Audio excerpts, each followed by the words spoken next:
हम हैं बिहार के बाशिंदे, हम हैं बिहार के बाशिंदे, गा गा कर तुझे जगाएंगे। तेरी बस्ती में तेरे ही हाथों से पेड़ लगाएंगे। तेरी बस्ती में तेरे ही हाथों से पेड़ लगाएंगे।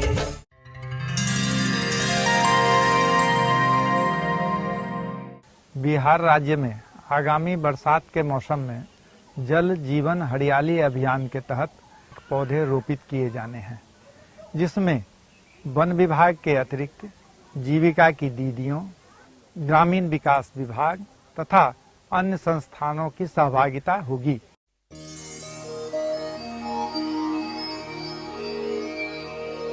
अब तक हम लोगों ने पौधारोपण के लिए गड्ढे तैयार करने की विधि के बारे में चर्चा की थी।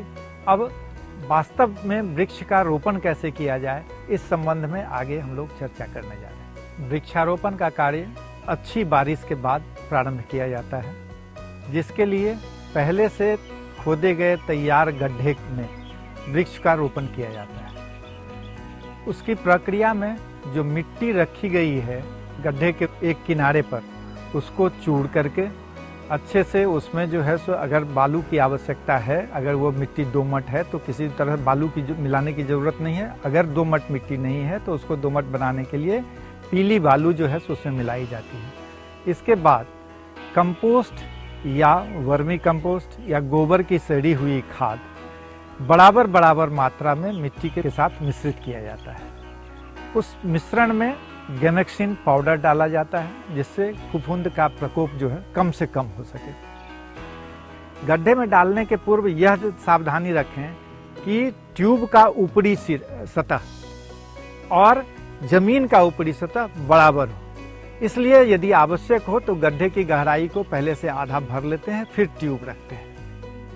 थैली में उगाए गए पौधों को उठा करके बाएं हाथ पर रखते हैं और उसके पॉलीथीन को ब्लेड या तेज चाकू की सहायता से काटते हैं और उसको सावधानी से अलग कर देते हैं। अब जो ट्यूब प्लांट है उसको धीरे से पकड़ करके उस गड्ढे में डालते हैं। इस तरह ट्यूब को बीच में स्थापित करके चारों किनारे से मिश्रित मिट्टी को धीरे धीरे धीरे धीरे डालते हैं और ट्यूब की सतह से बाहर जो गड्ढा का क्षेत्र है उसमें मिट्टी को धीरे धीरे करके दबाते हैं। इस प्रक्रिया के पूरी होने के बाद हम देखते हैं कि अगर अत्यधिक बरसात का मौसम है तो मिट्टी जड़ की तरफ ऊंचा करते हैं। अगर सामान्य बारिश हो रही है तो मिट्टी को सतह के बराबर करते हैं।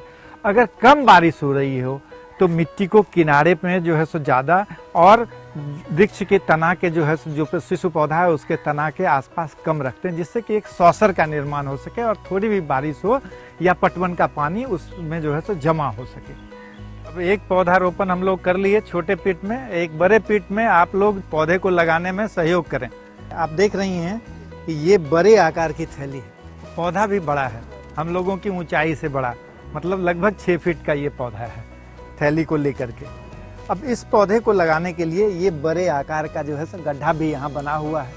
ये 1.5 फीट और 1.5 फीट और 1.5 फीट गहरा का है। इस तरह अब इस पौधे को हम लोग देखेंगे कि इसकी थैली की ऊंचाई कितनी है। तो ये थैली जो है ये लगभग जो है सो 1.25 फीट के आसपास है, यहाँ तक 14 इंची है, 14 इंची के आसपास है और ये हम लोगों ने 18 इंची रखा है। इसका मतलब है कि कम से कम 5 इंच मिट्टी हम लोग पहले इसके अंदर डाल लेंगे। इसके बाद अब जो है सो ब्लेड लीजिए आप लोग हाथ में, हल्का चीरा लगाइए, ऐसा नहीं कि वो जड़ कटे, सिर्फ पॉलीथीन हमें काटनी है। अब चूंकि बड़ा प्लांट है तो ये चीरा उधर से भी लगा लीजिए एक बार, दूसरे साइड से। हाँ चलिए, दोनों तरफ से उस पॉलीथीन को पकड़ के हटा दीजिए। अब 2 आदमी मिल करके इस पौधे को इसके अंदर डाल लेंगे। झुकिए, हाँ, और इसको देखिए कि बीच में पौधा है कि नहीं। बीच गड्ढे के बीच में पौधा होना चाहिए।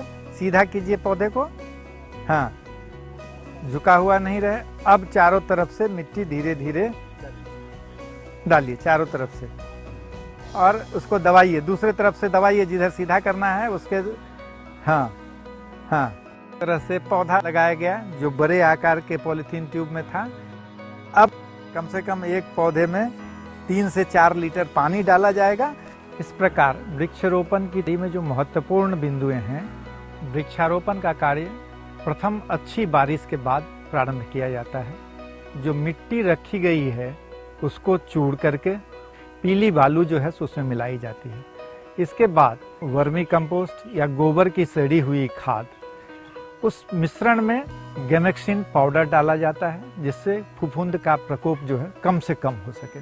ट्यूब का ऊपरी सतह और जमीन का ऊपरी सतह बराबर हो। थैली में उगाए गए पौधों को उठा करके बाएं हाथ पर रखते हैं और उसके पॉलीथीन को ब्लेड या तेज चाकू की सहायता से काटते हैं और उसको सावधानी से अलग कर देते हैं। ट्यूब की सतह से बाहर जो गड्ढा का क्षेत्र है उसमें मिट्टी को धीरे धीरे करके दबाते हैं। सावधानियां। कोरोना संक्रमण से बचने के लिए मास्क लगाएं, सामाजिक दूरी बनाए रखें, समय समय पर हाथ को साबुन से अच्छी तरह धोएं,